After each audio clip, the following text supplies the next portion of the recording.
¿Sabías que una sola articulación es clave para casi todos los movimientos que realizamos a diario? Así que hoy hablaremos de la cadera.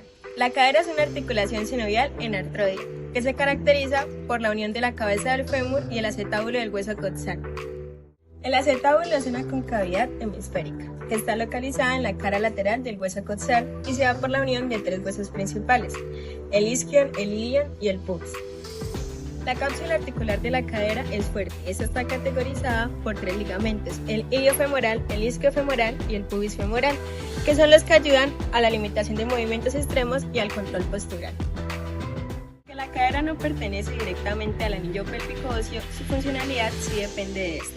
Esto está compuesta por cuatro articulaciones supervitales, que es la sacroiliaca, la sacrocoxigia, la sínfisis púbica y la lumbosacra. En un análisis biomecánico de la cadera debemos tener en cuenta que es una articulación triaxial, por lo cual vamos a tener en cuenta tres ángulos, los cuales son el ángulo de Lance, el ángulo de torsión y el ángulo Q. Bueno, con respecto a los ángulos de Lance, el ángulo de Lance es una relación entre el cuello del fémur y el acetábulo. Este ángulo va a llegar a formar un grado de 130 o 135 más o menos, lo cual va a llegar que si aumenta va a generar un valgo, si disminuye un valgo. También tenemos el ángulo de torsión. Este ángulo de torsión es con relación a los cóndilos femorales cuando la cabeza del fémur va a desplazarse hacia adelante más o menos 20 grados. Y por último el ángulo Q. Este ángulo Q va a tener una relación entre dos líneas. Cuando estas se cruzan va a formar este ángulo Q. Una línea va desde la cresta ilíaca anterosuperior de la pelvis y va a descender hasta la mitad de la rótula. Y la otra línea va desde la cresta de la tibia y va a ascender. Cuando se cruzan van a formar el ángulo Q. Por último vamos a ver los movimientos que tiene esta articulación triaxial. Primero tenemos en el plano sagital con un eje frontal la flexión y la extensión. También tenemos en el plano frontal con eje sagital la abducción y la aducción. Y por último en el plano transversal con eje axial tenemos la rotación interna y la rotación externa, que más adelante van a explicar con más detalle. Hey, ¿ya conocen las activaciones musculares en los diferentes movimientos de cadera? No. Bueno, pues ya los vamos a ver. Bueno, vamos a iniciar con el movimiento de flexión de cadera. Se va a ver desde un plano sagital, la cual va a constar del acercamiento del muslo hacia el tronco. En primer medida, ¿quiénes son los que la limitan?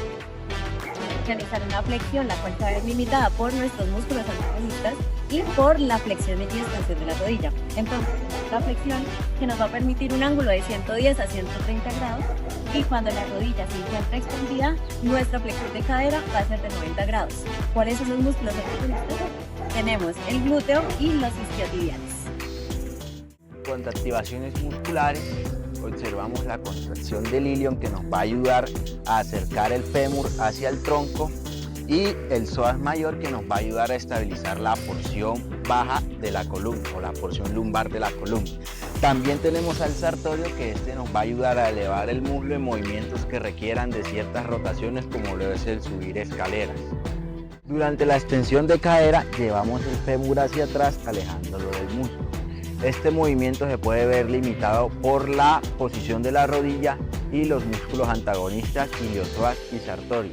De igual manera tenemos que la extensión es mucho más limitada que la flexión, debido a que sus ángulos rondan entre 20 grados para la extensión de rodilla y 10 grados para la flexión de esta misma.